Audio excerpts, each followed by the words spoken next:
Bom, pessoal, tudo bem com vocês? Bom, a ideia hoje é falar um pouco mais sobre os naipes aqui do Lenormand.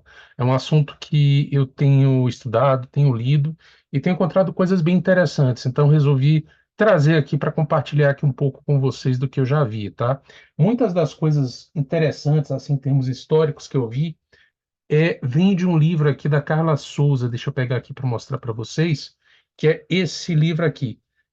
Cartomancia Lenormand, o estudo do agora, né, da Carla Souza, editado aqui pela Falando Lenormandês, tá? Então, esse livro aqui é muito interessante. Eu vou até depois marcar aqui para fazer um review desse livro, porque apesar dele não ser tão grande assim, ele é bem interessante, principalmente quando ele fala dessa parte histórica, né, do Lenormand. Então, tem coisas interessantes a respeito de olhar para os naipes que podem agregar aqui no nosso estudo, na nossa visão oracular. E a ideia aqui é ampliar justamente, trazer essa divisão, esse agrupamento por famílias de cartas e naipes, para ampliar justamente os significados das cartas, partindo daquele entendimento do contexto original dos símbolos, né, que vieram lá do Jogo da Esperança, né, que é protótipo do baralho Lenormand que a gente conhece hoje. A ideia, então, é olhar para essa divisão do Lenormand por naipes, a gente explorar essa divisão, esse agrupamento por famílias de cartas, né, que são os naipes, para justamente trazer um olhar diferente sobre os significados das cartas, né, partindo daquele contexto original dos símbolos, né, e como é que a gente consegue usar isso no nosso, com o nosso olhar, com a nossa interpretação oracular hoje, tá ok? Bom, primeiro, né, a palavra naipe, ela significa família, é agrupamento. Isso está muito relacionado às classes sociais que a gente tinha na Europa medieval, desde o século XVI, né? Lógico que os símbolos e cores presentes nos baralhos criados e tudo, eles variam de acordo com a região, de acordo com a cultura, né? E a gente vai estar dando atenção aqui justamente à cartomancia alemã, né, originado lá na região da Bavária. Então, a ideia é a gente olhar para isso e tentar entender um pouco melhor como é que se dá essa divisão por naipes e o que que cada um desses naipes significa aqui para a gente hoje, né? Começando aqui pelo naipe de corações, né?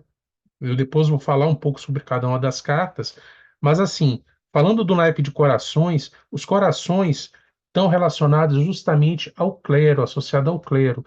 E esse naipe fala de sentimentos, né, de sentimentos, de emoções, de questões do cotidiano, do dia a dia também, né? É importante a gente lembrar que a igreja, né, o clero, ele tinha um poder diferente da monarquia. A monarquia tinha um poder baseado em posses, em bens, né, no poder das terras, exército e tudo, e o clero tinha um outro tipo de poder, porque ele mexia diretamente com a emoção, com os pensamentos, com os sentimentos, com a crença e com a fé das pessoas.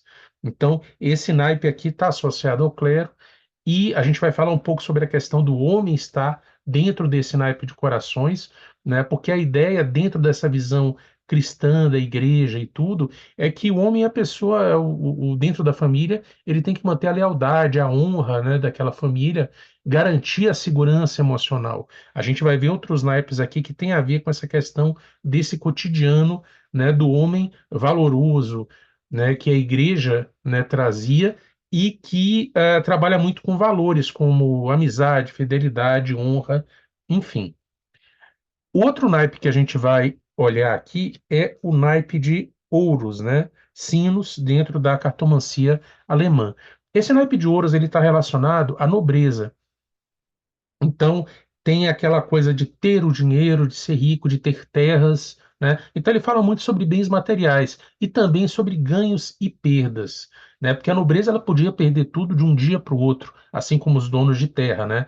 Por uma guerra ou por uma má colheita. Então, ele está relacionado com tudo que tem a ver com o material e com o financeiro, principalmente nessa linha de perdas e ganhos. Vocês vão perceber depois, quando a gente abrir aqui os naipes, as cartas desse naipe de sinos, que eles falam muito de perdas e ganhos, né? Tem dualidades aqui dentro. Tem as cartas tem sempre um aspecto um pouco dual, né? Por exemplo, a gente tem o caixão aqui dentro desse naipe, que ele tanto pode falar de finalizações quanto de novos recomeços, né? De você fechar a tampa do caixão e deixar algo para trás, mas ele também pode representar alguma coisa além do que se perdeu, do que ficou trancado ali no caixão. Ele pode representar também um baú de tesouro que foi desenterrado, né? Você abre o caixão e tem coisas ali dentro que podem ser valiosas, né? O próximo naipe que a gente vai ver aqui é o naipe de folhas, segundo a cartomancia alemã.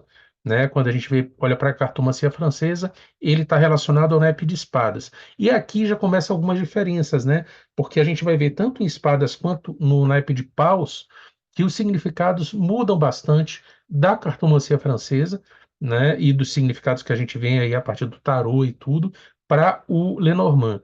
No caso das folhas aqui, né, do naipe de folhas, ele está associado à burguesia.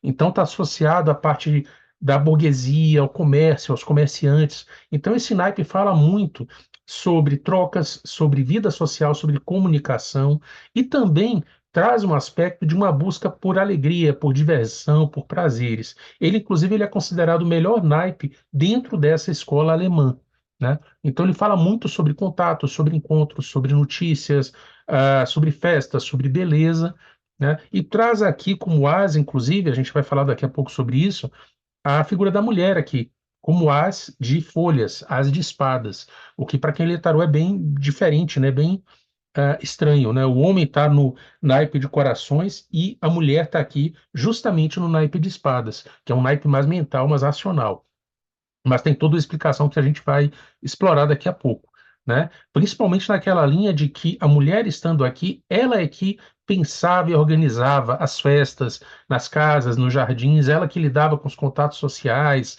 né, para encontrar pretendentes e lidava com todos os temas de arte, beleza e filosofia, né, todas as conversas que aconteciam nas festas e nos salões. E o último naipe que a gente tem aqui é justamente o naipe de nozes, né, o naipe de paus aqui.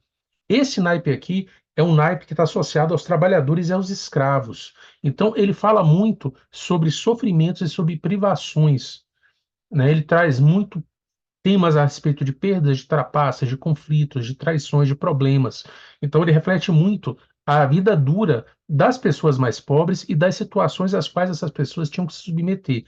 Esse aqui é o naipe mais desafiador dentro dos quatro aqui do Lenormand, porque ele fala muito de limitações e de dificuldades.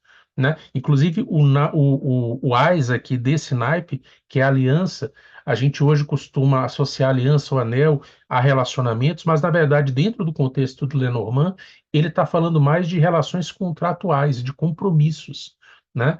E a aliança na época, né, se a gente pensar em termos da época medieval, do século XVI, um pouco depois, essa coisa do anel e da aliança eram símbolos de propriedade, né? Os senhores de terra tinham a propriedade sobre seus empregados, sobre seus escravos, né? E isso passou pouco a pouco a significar compromisso, ao invés de uma aliança, tá certo?